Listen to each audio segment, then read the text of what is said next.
ወንድም ሀገር ማህበረሰብ ቢዝነስ ትዳር ባልደረባ ባልንጀራ እንዴት መኖር እንዳለብን የሚያስተምር እንዴት ሌባ መሆን እንደሌለብን እንዴት ዝሙተኛ መሆን እንደሌለ እንዴት ቀጣፊ የሰውን ገንዘብ ዘራፊ እንዳትሆን ነው የሚያስተምር እንዴት ሚስጥር የማታባክን እንደሆነ እንዴት ታማኝ መሆን እንዳለብን እንዴት እውነተኛ መሆን እንዳለ እንዴት የባልንጀራን ሚስት ቤት ሀብት እንዳትመኝ ነው እንዴት በንጽህና መኖር እንዳለ እንዴት የሀገር መሪ ከሆንክ እንዴት ጉቦ መብላት እንደሌለብህ እንዴት ዘረኛ መሆን እንደሌለብህ እንዴት ሰዎችን መበደል እንደሌለብህ እንዴት እግዚአብሔርን በመፍራት በዚህ ምድር ላይ ሰዎችን መፍራት ማክበር ህግ ለሀገር ለመንግስት ህግ እንዴት መገዛት ለቤተሰብ እንዴት መገዛት ወገኖች ለእግዚአብሔር ቃል መገዛት ሲጀምር ለመንግስት ህግ ለቤተሰብ ህግ ለማህበረሰብ ህግ እንዴት እንደሚል በስነ ምግባር የሚቀርጽ አስተሳሰብ የሚቀርጽ ንግግርን የሚቀርጽ ባህሪን የሚቀርጽ ስሜትን የሚቀርጽ አኗኗርን የሚቀርጽ ጨዋ ትውልድ ስርዓት ያለው ትውልድ አስተሳሰቡ የተፈወሰ ንግግሩ የተቀመመ እንደ ጨው የተቀመመ ትውልድ ለማፍራት የተሰጠን መጽሐፍ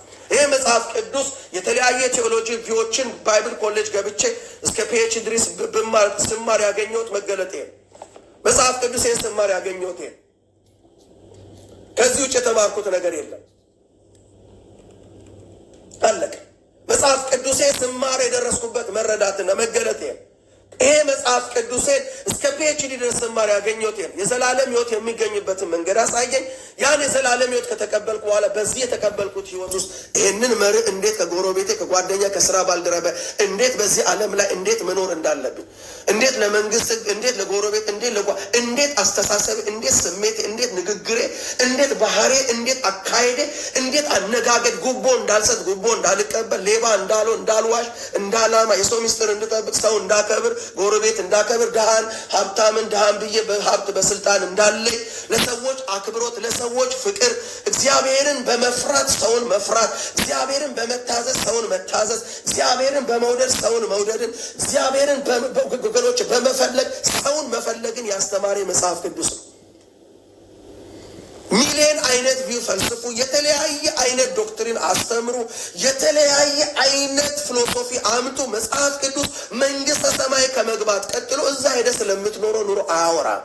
እዛ ሄደ ምን ሁን እንዴት ኑር ምን ኑር የሚነግር ነገር የለም ያለው እዚህ ምድር ስለመኖር እዚህ ምድር ላይ ነው የምትኖረው እዚህ ምድር ላይ እንዴት መኖር አለብን ባለትዳር ከሆንክ ከትዳር ጋር ከጎረቤት ጋር ከጓደኛ ጋር ከስራ ባልደረባ ከአሰሬ ጋር ከሰራተኛ ጋር ቢዝነስ ካለ ከቢዝነስን ከሚሰሩ ሰዎች ጋር በመንገድ ላይ በመስሪያ ቤት በእድር ቦታ በለቅሶ ቦታ በፖለቲካ ቦታ በዩኒቨርሲቲ በኮሌጅ እንዴት ጄኔሬሽን ላይ እንዴት ራስ ላይ እንዴት ትውልድ ላይ እንዴት መኖር እንዳለብን እንዴት መመር ታውቃላችሁ። ይሄ መጽሐፍ ቅዱስ ይሄንን መቅረጽ ካልቻላችሁ ይሄንን ማስተማር ካልቻለ ወገኖች ሁሉ ጊዜ ቀይ ባህር ተከፈለ በሚል ዳንኪራ ሁሉ ጊዜ እየመጣችሁ ቡና ፋብሪካ ተከፍታለ ብቻ በሚል ጫጫታ ሁሉ ጊዜ ጎረቤትን ጓደኛን ሰይጣን አርጋችሁ እየሰበካችሁ የምትኖሩ ሰባኪዎች ስብከታችሁ ሚዛናዊ አድርጉት። ሁሉ ጊዜ ሰውን ሁሉ በቃ ምቀኛ ተወጋ ሙቀኛሽ ተወጋ እንትን አረገሽ ተወጋ ሰውን ሁሉ ምቀኛ አርጋችሁ ጥሩ ሰው እንደሌለ አርጋችሁ ሆረን ምድር ላይ ያኖራችሁ ያለ ሰው ሁሉ ምቀኛ አይደለም። ያ ምቀኛ የሚሆኑ ሰዎች እንዳሉ እናውቃለን። ደግሞ መልካምን ሰዎች እንዳሉ ደግሞ ያስተምራል። ክፉ ሰዎች እንዳሉ እናውቃለን። ክፋታቸውን ደግሞ እንዴት አልፈን እንደምንወጥ ጥበብን የሚያስተምር መጽሐፍ ቅዱስ አለ። ቆም ብላችሁ አስቡ ወገኖች። ሰዎች ከመብላትና ከመጠጣት ያለፈ በህይወታቸው የሚያስፈልጋቸው ስነ ምግባር፣ ባህሪ፣ አስተሳሰብ፣ ኤቲክስ፣ ሞራል የተባለ ነገር አለ። በዚህ ምድር ላይ እንዴት መኖር ወገኖች በዚህ ምድር ላይ እግዚአብሔርን የሚያሳዝን እግዚአብሔርን የሚበድል እግዚአብሔርን የማይከብርበትን ህይወት እንዳንኖር መጽሐፍ ቅዱስ እንዴት መኖር እንዳለብን ያስተምራል። እናንተ ብርሃን ናችሁ የጨለማ ልጆች አይደላችሁ እንደ ብርሃን ልጆች ተመላለሱ የጽድቅን ፍሬ አፍሩ። መጽሐፍ ቅዱስ እኮ ይሄንን ማይንድ ሴታፕ እኛ ውስጥ ሊሰራ ይሄንን ካራክተር በውስጣችን ያለውን ህይወት ሊገልጥ እንጂ ቸርች እየተዘጋ ይሰባሰበ ዳንኪራ እየጨፈር እንድንለይ አይደለም የሚሰጠን። እደግማለሁ ደግሜ ነግራችኋል ሊያቅለሸልሻችሁ ይችላል። መጽሐፍ ቅዱስ እኮ እሁድ እየተሰበሰበን ጨፍረን የምንለያ የሆነ ጨፋሪ ትውልድ ለማፍራት አይደለም የሚሰጠን። የእሁድ ፕሮግራሞቻችን የሐሙስ ፕሮግራሞቻችን እኮ ጤናማ ዜጋ ጤናማ ማህበረሰብ እግዚአብሔርን የሚፈራ ህብረተሰብን የሚያከብር መልካም ስነ ምግባር ያለው ገንዘብን ከሰው የማያስበልጥ ለገንዘብ ሳይሆን ለሰው ክብር ያለው ትውልድ እንድናፈራ የተሰጠን መጽሐፍ። ይሄ እኮ መጽሐፍ ቅዱስ በኦርቶዶክስም በፕሮቴስታንትም በካቶሊክም በሉ አትሊስት 166 መጽሐፍ አለ 81 ተብሎ ቢጨምሩ ቢያንስ አንድ መጽሐፍ ቅዱስ የያዝነው መጽሐፍ ቅዱስ ሞራልን ካልገነባ አስተሳሰብ፣ በጎ አስተሳሰብ፣ ቀና አስተሳሰብ፣ የተፈወሰ አስተሳሰብ ያለው ማህበረሰብ እንዲገነባልን ካልሆነ so what's the benefit of the Bible? ይህ መጽሐፍ ቅዱስ የዘላለም ሕይወት የሚገኝበትን መንገድ ከነገረን በኋላ ከሰዎች ጋር እንዴት በሰላም መኖር እንዳለብን፣ እንዴት ሌባ መሆን እንደሌለብን፣ ባለስልጣናቶች እንዴት በስልጣናቸው በስርዓት መስራት እንዳለብን፣ ነጋዴዎች እንዴት በስርዓት መነገድ እንዳለብን፣ ሃይማኖተኞች እንዴት ሃይማኖታችሁ ውስጥ እግዚአብሔርን የማያከብር እንደ እግዚአብሔር ልጅ በእያንዳንዱ በተሰማራንበት ስፍራ ላይ እግዚአብሔርን የመግለጥ ሕይወት፣ እግዚአብሔርን የፍሬ የመንፈስ ፍሬ የማፍራት ሕይወት እንጂ ዝም ብለን መብላትና መጠጣት ብቻ እየተነበያችሁ የምትኖሩ ነቢያቶችና ፓስተሮች ቆም ብላችሁ አስቡ። ቆም ብላችሁ አስቡ።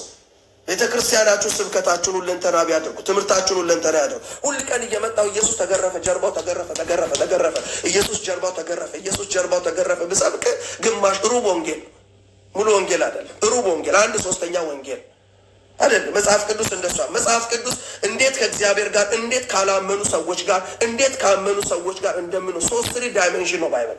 ካላመኑ ሰዎች ጋር እንዴት፣ ከሚያምኑ ሰዎች ጋር እንዴት፣ ከእግዚአብሔር ጋር እንዴት እንደምንኖር የሚያስተምር ነው ወንጌል። ሁል ቀን ኢየሱስ ተገረፈ ተገረፈ ተገረፈ ተገረፈ ተገረፈ ሁሉ ከዛ እኔ ኢየሱስ ሰባኪ ነኝ፣ እኔ ኢየሱስ ሰባኪ። ይሄንን ኢየሱስ ወደ ህይወት ቀይረው፣ ወደ ኑሮ ቀይረው፣ ወደ ጽድቅ ህይወት ቀይረው፣ ወደ ፍቅር ህይወት ቀይረው፣ ወደ ትህትና ህይወት ቀይረው፣ ሌብነትን ወደሚያስወግድ ህይወት ቀይረው እንጂ እንዴ ምን እያላችሁ ነው እንዴ? በስርዓት እንዴ ሁል ቀን ትንቢት ባረካል፣ ትጥሳል ደግሞ ሁል ቀን በቃ ሁል ቀን ድግምት ብቻ ባስተምራችሁ አይደብርም? ክርስትና ድግምት ብቻ ነው። የድግምት መንፈስ ሁል ቀን ድግም ከድግምት ውጭ ስብከት የለም። የምንኖረው ከሰይጣን ጋር ብቻ ሳይሆን የምንኖረው ከሰው ጋር እኮ ነው።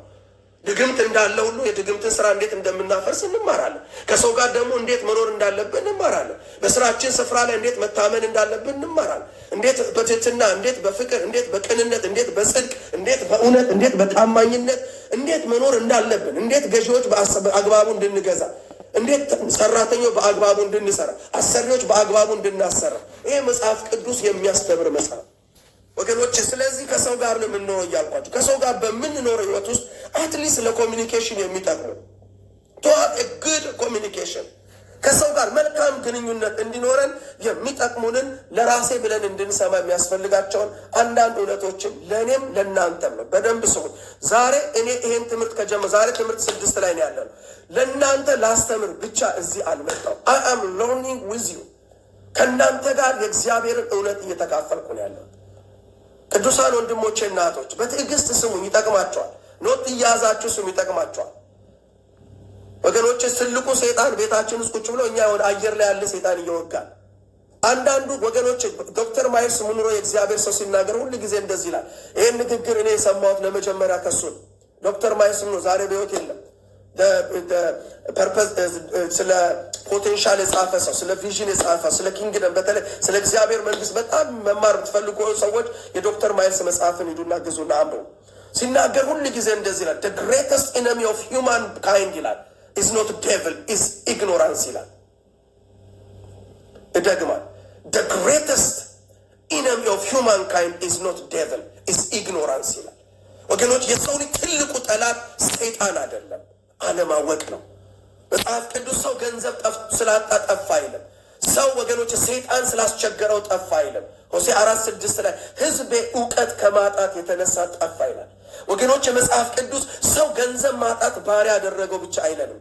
ትልቁ የሰው ልጅ ባርነት ቁልፍ ሲሰጠን ምስጢር ሲገልጥልን ዮሐንስ 8:32 ላይ እውነትን ታውቃላችሁ፣ እውነት አርነት ያወጣል። ሰው ለካ ባሪያ ሆኖ ያለው ባለማወቅ ነው። ለዚህ ነው በዋትሳፕ ትምህርት የምትማሩ ተማሪዎች ባለፉት 6 ዙር የተመረቃችሁ አሁንም ልትመረቁ ያላችሁ ተማሪዎች ታውቃላችሁ። የመጀመሪያው የፋውንዴሽን ክላስ እንጀምር 2 ተከታታይ ትምህርቶች አሉ ማስተምረው። አእምሮን ባርነት ነፃ መውጣት የሚል ትምህርት። ከአእምሮ ባርነት ነፃ መውጣት የሚለው ትምህርት ከዚህ እውነት የተወለደ ትምህርት ነው። ዮሐንስ 8:32 ላይ ብዙ ሰዎች እጃችን ላይ ሰንሰለት የለም፣ እግራችን ላይ ሰንሰለት የለም፣ ግን ስቲል ላይፋችን ባሪያ ነው። ስፒሪቹዋል ላይፋችን፣ ሜንታሊቲያችን፣ ካራክተራችን፣ ፋይናንሳችን፣ ብዙ ነገራችን ከባሪያ ያልተናነሰ ነው። ምንድን ያን ያደረገው ካላችሁ ኢግኖራንሲ ነው። ይህንን መገለጽ እግዚአብሔር ሲሰጠኝ ቪዥን ነው ያየው።